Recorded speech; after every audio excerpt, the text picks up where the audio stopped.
Hello and welcome to another episode of 33 Conversations podcast. I'm your host, Michael Abney. Thank you guys so much for being here. As you know, and you've been listening for a while, we talk to founders about what they're building in life, where it came from, what they're in the middle of, just to provide hope. If you're in the middle of something that you know you're not alone, it's so easy to get trapped up into that loneliness vibe that's going on. But this is here to share with you the other people in the middle of all of it are still building things that they love. And today, really am blessed to have somebody I met a couple of weeks ago on a pre-call and just had a great connection with. He's got a beautiful spirit. Can't wait for you guys to meet him. His name's Ade. Ade, thank you for being on the pod. Thank you so much, Michael. You're Very so excited. welcome.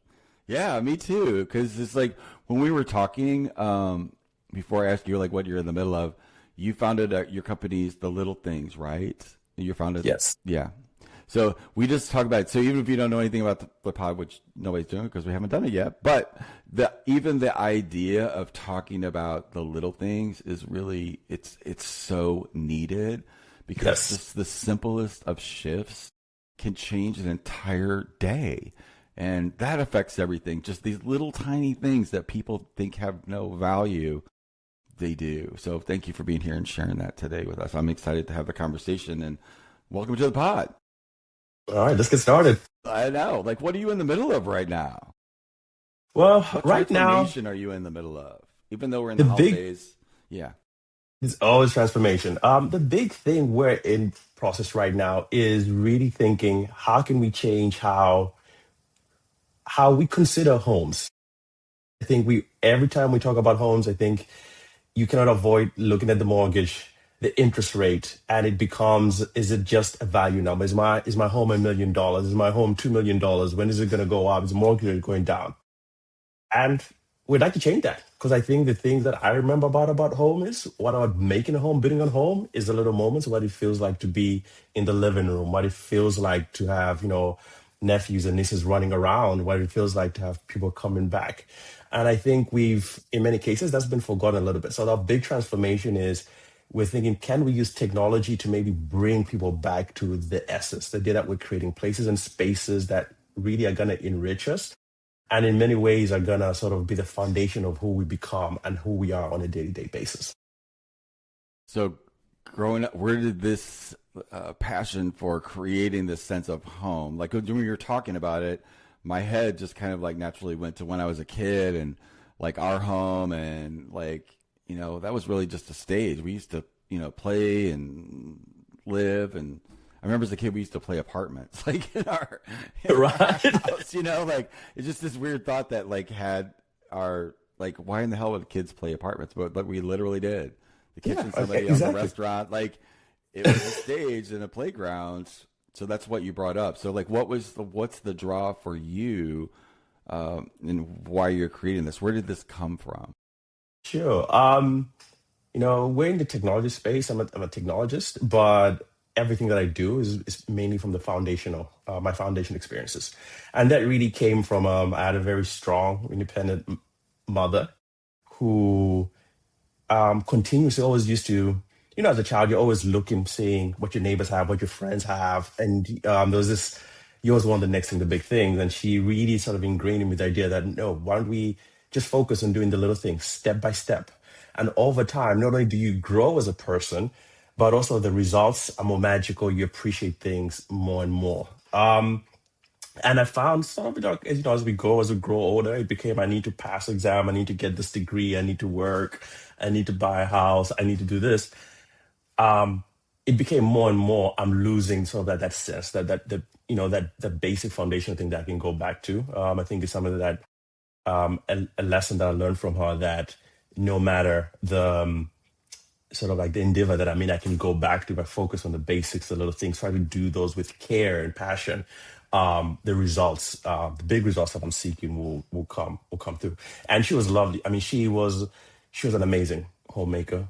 I say that in the truest sense. I think the highest respect, because as homemakers, you find something and you have to make something out of it. And many times you're making little moves or things that in the moment seem inconsequential, but when somebody comes to experience it together, it's something much more special and meaningful and something that you sort of like think back to. Kind of the way you were mentioning that.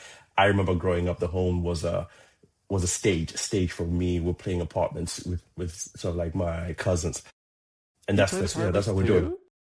I think that's sort of like an international thing everywhere It else. Everybody does is? that. Okay. Yes, it is. Okay, I was 8 years old when I figured that out. So like, isn't it weird? Like we think our experiences are so unique to us, but like, because I thought that was kind of crazy. Like as I got older, to think that we would do that. Like, why the hell would we do that? Because we literally, collected rent, the whole 9 yards, like the whole thing. Yes. So Yep. That's everywhere. We did that too. I love it. So we were playing around with spaces even when we were kids, because I like Exactly. intuitively, I knew about. Because we grew up, we didn't have very much money, so like I didn't know that at the time when I was growing up. But I remember how powerful it was when we rearranged the furniture. Like Right. Yes. that was a thing. That was a thing when we rearranged the furniture and how it all, which became a huge passion of mine. If I didn't do what I do right now, I probably would be an interior designer of some sort. But it's more for me, it's the space about what's the space like communicating. I've always seen energy, felt things in spaces, and they became so important to me as I got older. But younger, I used to move with a garbage bag, a couple of garbage bags in the back of a truck, just throw everything, or like back of the trunk. Yes. So it was like I didn't give a rat's ass about any of that stuff because I never saw my floors, because it's just the way it was. It was the place where I came and showered, changed, and went back outside. I was never in, just life, career, friends, young, go. Yeah. So imagine that feeling, right? What? That feeling of space, like this is, when we're working, what we're trying to do is like, I'm trying to get people back to that idea that intuitively, and you have the freedom to understand what space is, how space makes you feel, and the freedom to move things around. And then, we grow older and we feel like we need to reference something else. We need to listen to what Instagram is telling us are the beautiful spaces. We need to listen to what the real estate agent says, this is the thing that's going to sell the most. And you're really left with the spaces that are generic, cold. And even after you move in, you're still doing all this work to kind of like get them to feel like the space that means to you. With my co-founder, I like to say this word, it's like, I want to get people to live in a space designed for them, designed for how they live. Yeah. And everybody should be able to experience that, because that is a truly magical feeling and moment when you feel like everything is in tune with who you are at a core level. Mm-hmm. So I've had such a long journey with this subject. This is weird talking about it now, because I realized, oh my God, I've had all of these crazy things with spaces. So I bought my very first business that I ever had was a hair salon. Mm-hmm. And it was going great. I opened it up. A couple months later, everybody that came with me, they all really just came with me because they were buying time, because they had, behind my back, they were building another salon. So yeah, it was one of those moments like, oh God. But I was already in the door. It was already going. But like, it was just a series of calamitous events after that. And one day I had these two ladies just walk into my salon going, we're like feng shui people. And I didn't know anything about feng shui at the time, or what it meant. And they would just go, you're something, there's something with your building, or that you make a lot of money, but it's always being sucked out, the door. And I'm like, oh my God. Well, every business is like that. But like, Yes. to me, it was like, oh, you come to save me. And so they come in and they do all these like stuff. They were told as scam artists, but like in my mind, it was what introduced me to the idea. But then when I started studying it, I'm like, oh, it's just a way to keep order. It's like the outside trying to mirror back in the inside, before I knew about our environments are really just a mirror what the hell's going on between our eyeballs. But like that was like what the switch was, like how it started to like, because when I did that, things did change. But I didn't know at the time that was just me. You get it. Yeah. So sometimes Completely. it's here we need both sides of it, depending on where we're at with the awareness of whatever's going on. Like, it's all serving us, but like it's something that's been a constant thing, and now it's like my Superman power. I love having my spaces a certain way, and waking up, and um, I also found like you have to maintain that energy. It doesn't just occur. Yes, Yeah. So yes, yes. where do you like meet people? Because I was also in real estate for a very long time. Hmm. I've seen all the insides of a lot of folks' houses, and I've had to learn to Hmm. keep straight faces because there's sometimes you walk in, you're like, "Oh my God, how the hell do you breathe?" There's like, I, hoarding's way more prevalent than what folks really, I think, understand what's going on, or at least Completely. that was my Yes. experience about that. So saying the quiet part out loud, we know that that's something going on up here Hmm. that's causing that effect. Like it's a mirror, everything's a mirror, and once you see that pattern, it just brings another level of awareness when in communication with them. So how does that work with Yes. you doing what you do, dealing with that there's a human being here too that also has to be part of the solution? Sure. Yes. I think it comes on multiple levels. I think that the first thing, it's I always like to think I've had the opportunity and the sort of like the advantage to go study and spend time. I've been given this again the space to actually go work and think this through and try to understand it. So I have sort of the technical and the technique through it, but I see myself as in service of that person, of that human being. I had a great mentor when I was going through design school in the University of Cincinnati. His name was Craig Vogel. As a young sort of creative trying to get into space, my first was like, oh, I had an opinion. It's sort of like, this is good, this is bad. And I kept going back and forth, this is good, this is bad. And then he kind of sat me down. I was like, well, if you're really going to be real good, you have to understand that it's good from your perspective, and you have to be able to learn to listen, understand through the eyes of the other person, and then guide them to best express who they are and what that means. So it's not about minimalism, it's not about maximalism, it's not about flowery and saying one style is better than the other. It's more about channeling and allowing that human to channel who they are on the mirrored on the outside in a way that makes them feel fulfilled, so that they don't feel as if like they're placed in a box when they're trying to sort of roll around. So that's really where I start from. Thinking I have a set of skills that can be of service, and then sitting, a lot of listening, so I can be an advisor and sort of a guide in this journey, in allowing them to better express and understand sort of those points of tension that I saw something somewhere and they told me to do this, but even though I've done it, it looks great. Everybody tells me it's great, but internally I still feel like, this is not right. There's something wrong there. So it's about really many cases like, it's just who are you? How do you live your life? What's important to you? Yeah. And let's go from there. And if we do that, it is, it's an emotional journey. A lot of it is about an opening, unraveling, a journey of discovery. But it's beautiful once we go through it. And I think for me, I think the true beauty is seeing somebody thrive in the spaces that just connect with them in many ways, in ways that we cannot put words to it, but we just sense it. Yeah, because you probably see them calm. You probably see them Yes. relax a little bit more. Because I don't think people understand how critical it is to understand how to regulate our nervous systems and not be in constant response to something or constant reaction to something. So Yes. when you're like that in life and don't have that, and your space is your only sanctuary, and that's out of alignment, which naturally it's going to be if you're not wired, but like Yes. it just acerbates everything. So if you come in with, and I can't wait to dive into like how you're doing this with technology, but like when you see their nervous systems, like when they kind of like drop a little bit, what is that like? It is.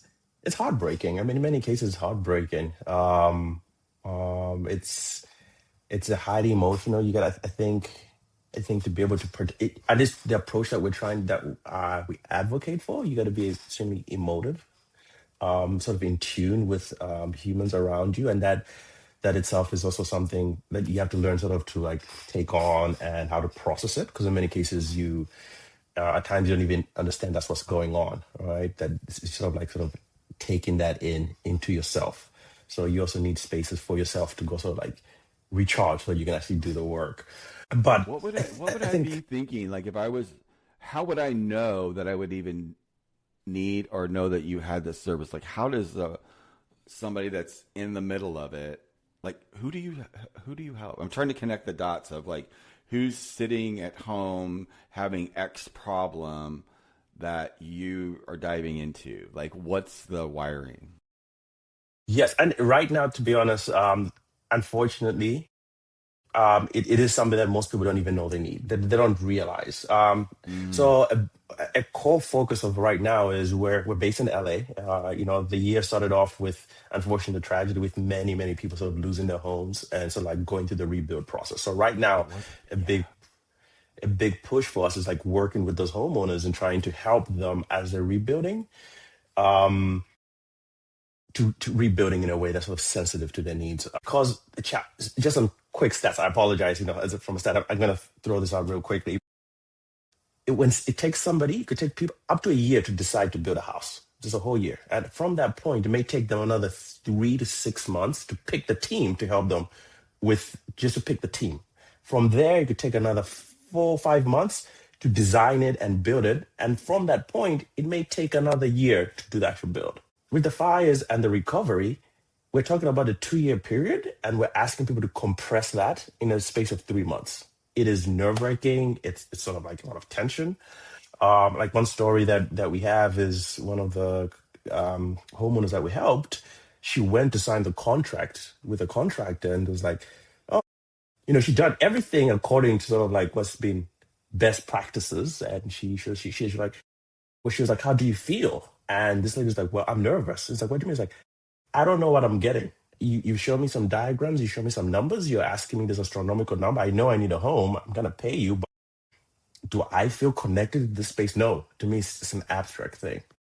So what we do is we take those designs and we use augmented reality and virtual reality, and they put on a headset and they get to walk through that space, and they're no longer understanding lines. They're walking through the space. So this woman she was excited. She was saying, "Oh, I'm going to start crying." She was jumping up and down. And one of the moments she's like, "Oh, I've never had a home with a laundry in it before. This is going to be my home with my laundry." And she's in there with her hands out, spinning around, twirling like a girl. Like, "Oh, look at how much space I'll have. Oh, I can lift my leg and wash myself in the shower."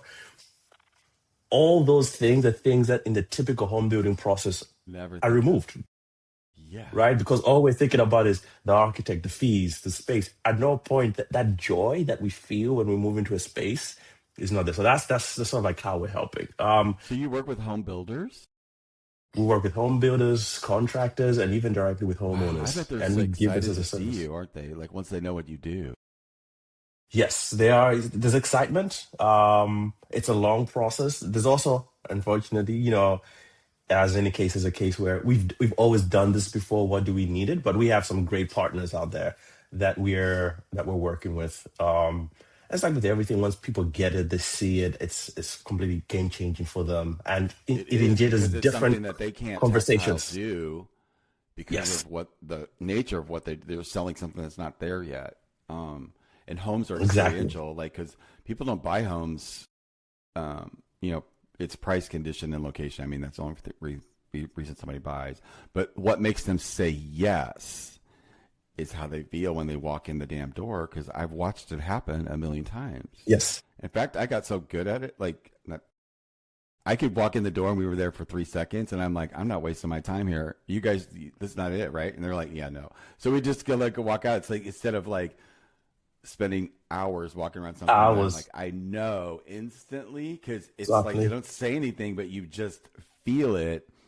And then on the drives to the next one, I'm like, what was it about that? And they're like, oh, well, that reminded me of something.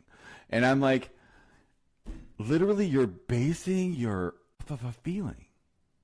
Yes, That's not even real. It's just something imagined, but like that literally is a deciding factor for an enormous amount of people because of it the is. nature of the intimacy of the space. Yeah. And I mean, many people, if they build, they may build once in their lifetime, Yeah, and that's right? it. Because it's yeah, that's a And that's nightmare it. experience. It's a journey. Yeah, It's a nightmare. It's their first time, and yeah, they've been thrown into this new world where there's yeah. all everything. I mean, but and they're buying it for that feeling, for that idea that this is some ways gonna, like you Fix say, it's gonna everything. be It's gonna fix fix it. everything. It's gonna It's become a part of a dream really that because I've seen it. There's a particular people that buy brand new houses. It's always like Mhm. young couples that have the fairy tale thing, and she just got off the Princess Bride at her wedding. Like the whole, like it's a thing. Now they're always in divorce yes, court in 3 years, but like without fail. But it's an experience of picking everything out and yes, like blah blah blah blah blah blah. Look, we made it. Our relationship's gonna be fine because we built a house together. Yeah, yes, you're still in divorce court in 3 years. But like, or people that are like at the end of before they go into empty nesters, then they will come back and they know exactly what they want because of the experience of the past. Yeah, which this is is like exactly such a fascinating it's such a fascinating aspect because a lot of we don't think about it, but that's one of the most stressful times that yes, anybody can go through is when you switch houses, especially like once you're established, and it is a major event yes, emotionally. So yeah, it just never occurred to me like the little things, but you're dealing with a lot of little things all at the same time, aren't you? All the time. yes. And that's what we think. So We think if we go back and to tapping, not tapping necessarily, acknowledging those little things, making them feel, experience, and then people just start feeling.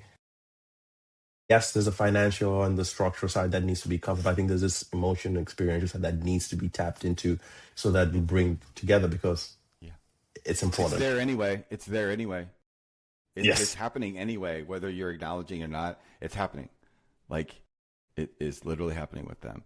Just yeah, you tapped into that thing that I would always see on the side of my eye whenever I was going through those experiences. But I love them. I loved doing it when I was doing it. In a perfect world, it's a great career, but it's also completely littered with extra things. There's a lot of yeah. It's a weird process. Um, I'll just leave it at that. It yes, has a lot of entities that control everything about yeah. everything. Always That's a whole other deep dive and conversation that needs yeah. some more little Yeah, things to tackle that as well. but you're just like that's not even though you're connected to it and that's all going on and simultaneously your focus really is just the little things for the people in their spaces and it's such an incredible journey Yes. and completely valuable. It's also something that we just walk around and don't really talk about out loud, which is perfect for this pod. I love it. What are you like? Why did you pick Los Angeles though? Like when you were you already there? Like how did you land? And I lived in LA for about 10 years off and on. Um, I love the idea of LA, but like living there is a whole nother animal. I mean, Yes. Yeah, so I mean, I will before I moved here, I was in Cincinnati, and at the time, I sort of had an opportunity to work with a very talented landscape architect. We did a project together. His name is Sean Lally, amazing guy. Watching his process and sort of his thinking of space, because similarly, he was like, we all talk about space as walls and windows and doors, but it's like actually no, space is a lot more than that. And there's ways in which we can create climates, we can control space, lighting, sound. Just being around somebody like that, obviously, kind of like, whoa, okay, it's a whole new world. So when I was speaking to him, I was like, hey, I'm gonna do this thing. I like to get more. He's like, well, you have technology and you have this. One of the best places you can do that is this school in Los Angeles, and that sort of brought me to Los Angeles. What made me stay in Los Angeles though is it's there's a lot of challenges in Los Angeles. For one, it's like the one place where I've had to retrain my mind in terms of what I think a city should be and how a city should operate. It's its own beast, its own sort of like combination of things. Yes. One of the other things about Los Angeles that was really fascinating for me, it still is that most other cities is there's a pace and a rhythm that you sort of arrive, and in many ways you have to understand and fit into, sort of like to be part of sort of like a norm of what the city. Los Angeles for me has been the one place where it actually that idea of trying to sort of like fit in a certain place doesn't really matter. You can just be your true your complete true self, even to a detrimental perspective. Like in many cases, you may have like, well, you need to pull yourself back, but it's been the most, for me, most freeing. And I think that for me has been also the thing that allows me to tackle something that in many cases, in a place that was more conservative, like this is how we do, we're going to do it this way. This has given me, especially the freedom to find a voice in terms of how I want to express, find the courage to say no. I'm trying to go against, maybe against, not against, but in, yeah, I guess I'll be brave, I guess, in opposition to the mainstream idea of what how things should be, what things can be. um and there's just so many opportunities to be influenced and inspired by people doing, just finding their own sense of self in the city. So that has been the most sort of like rewarding reason why I think I've stayed in Los Angeles, because as a company that's doing heavy tech, where it's interesting that we've maybe shied away from like moving to like Silicon Valley or some of the other places that are heavy tech focused, but again, would be in a monoculture.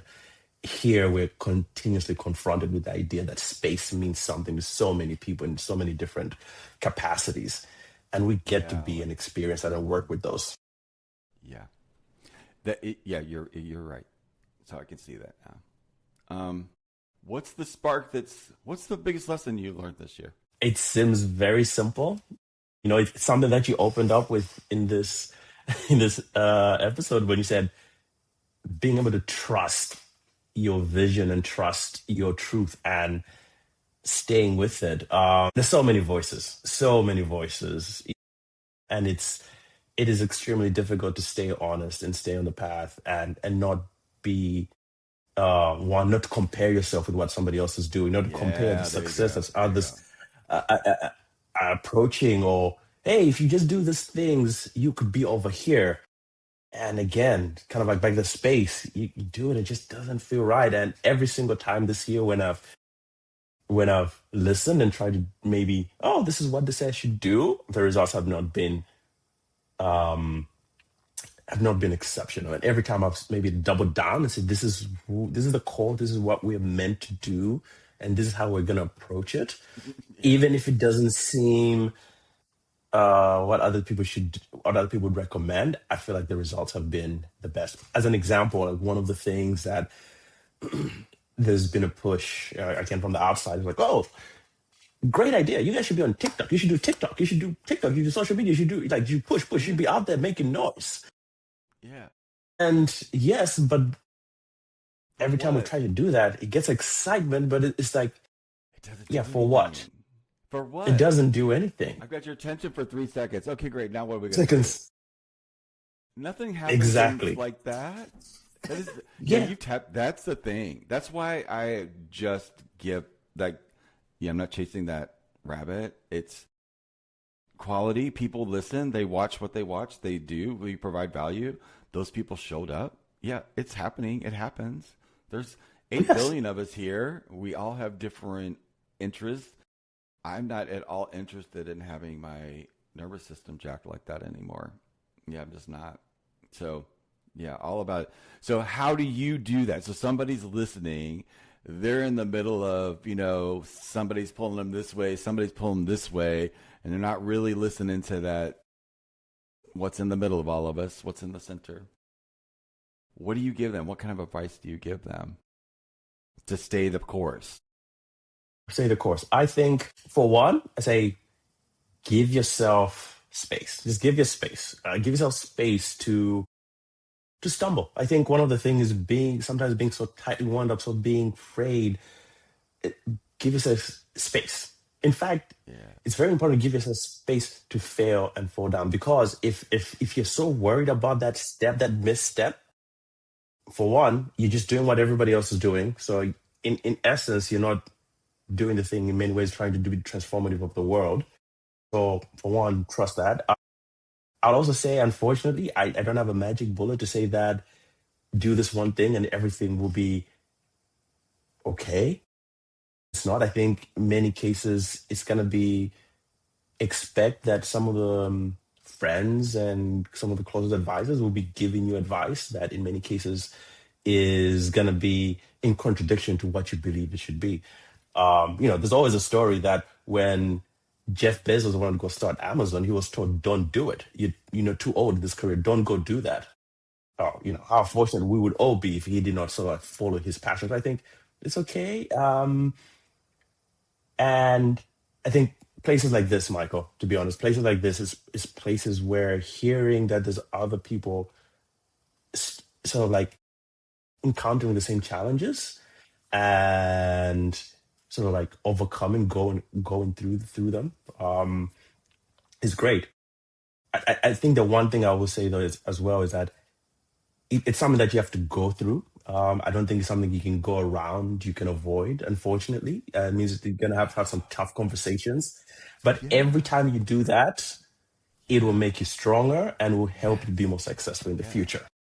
Yeah. And it could come out of nowhere.